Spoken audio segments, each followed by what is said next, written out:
আমরা সেহরি খাইয়া ইফতার করি, আর ফিলিস্তিনের মানুষগুলা সেহরি নাই, ইফতার নাই, তারাবি পড়ে। আপনি বুঝতেছেন তো খাবারের জন্য তারা কি করতেছে? এরা মুসলমান, এরা মুসলমান। ছোট ছোট বাচ্চাগুলা কেমনে কান্দে গো, এই কান্নার আওয়াজে রাতে ঘুম হয় না, চোখের মধ্যে পানি চলে আসে। আজকেও যখন ফেনী পার হলাম, ফেসবুকটার মধ্যে যখন দেখলাম ছোট ছোট বাচ্চারা প্লেট লইয়া লইয়া খাবার জন্য হাত বাড়াইতেছে। মুসলমান, কেমনে তোমরা আর কত ঘুমায়া থাকবা, আর কত ঘুমায়া থাকবা?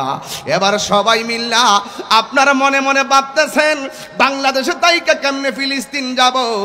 যুবক, ফিলিস্তিন যাওয়ার দরকার নাই। আমি চ্যালেঞ্জ করে বলতে পারি, এই রমজান মাসে যদি কেউ ঘরের মধ্যে বৈশা তাহাজ্জুদের নামাজটা পইরা পইরা আমার আল্লাহর কাছে ফিলিস্তিনবাসীর জন্য দোয়া করো, আর আল্লাহকে যদি আমরা এইভাবে বলি, আল্লাহ, ও আল্লাহ গো, তোমার খানায় কাবা যেমনে ধ্বংস করতে আসছিল আব্রাহার বাদশাহ, হস্তি বাহিনী যখন নিয়ে আইছিল, তখন কিন্তু ওই কাবাগরের চত্বরে যেই মুসলমানরা ছিল, যেই মানুষগুলা ছিল, তারা আল্লাহর কাছে দোয়া করছিল, আল্লাহ আপনার ঘর আপনি রক্ষা করেন। আপনি কিন্তু আবাবিল পাখি পাঠাইয়া ওই ঘরটা রক্ষা করেছেন। আমার তো মনে হয় এই চট্টগ্রামের মানুষ তাহাজ্জুদের নামাজ পড়িরা যদি আমার আল্লাহরে ডাক দিয়া কোন, আল্লাহ,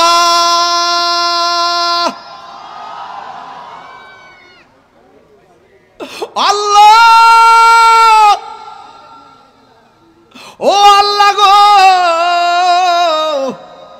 আমার তো মনে হয় তাহাজ্জুদের নামাজটা পড়িরা চোখের পানি ফেলাইয়া ডাক দিয়া যদি কই, আল্লাহ, মুসলমানদেরকে তুমি রক্ষা করো, বা মুসলমানদের প্রথম কিবলাকে তুমি রক্ষা করো, আমার তো মনে হয় বাংলার জমিন থেকে অস্ত্র নিয়া ফিলিস্তিন যাইয়া ইসরায়েলের গুন্ডা বাহিনীর বিরুদ্ধে যুদ্ধ করা লাগবে না। আমার মনে হয় বাংলার জমিনের আশিকের চোখের পানিগুলা ইসরায়েলের জন্য ক্ষেপণাস্ত্র হয়ে যাবে। কথা বলেন ঠিক কিনা? এই জন্য যুবক ঘরে বসে বসে দোয়া করেন, আর আল্লাহর কাছে বলেন, আল্লাহ, মুসলমানদেরকে তুমি রক্ষা করো। ছোট ছোট বাচ্চারা কি কই জানেননি?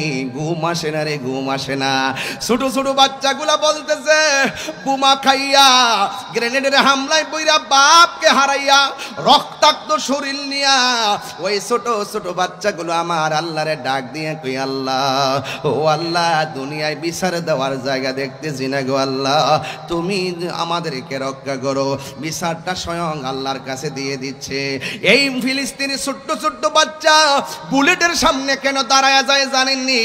ওরা ডাক দিয়া কয়, ইসরায়েলের গুন্ডা বাহিনী, শোন শোন, আমাদেরকে যা মারতে পারিস মারতে থাক, কিন্তু একটা কথা মনে রাখিস, কিয়ামত পর্যন্ত আমরা রক্ত দিতেই থাকবো।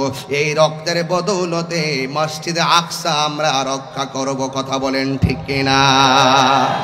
এরা যদি সামনাসামনি এমন ভাবে জীবন দেয়, আমরা কি দুই হাত তুলে তাদের জন্য দোয়া করতে পারি না? এবার দুইটা হাত উপরে তুললা কোন, আল্লাহ, এ আওয়াজে মানি না, জোরে বলেন, আল্লাহ, আল্লাহ, আল্লাহ, ফিলিস্তিনি মুসলমানদেরকে রক্ষা করো। এই জন্য হাতটা নামায় কন্যা আমিন, আরো মায়ার সুরে কন্যা আমিন।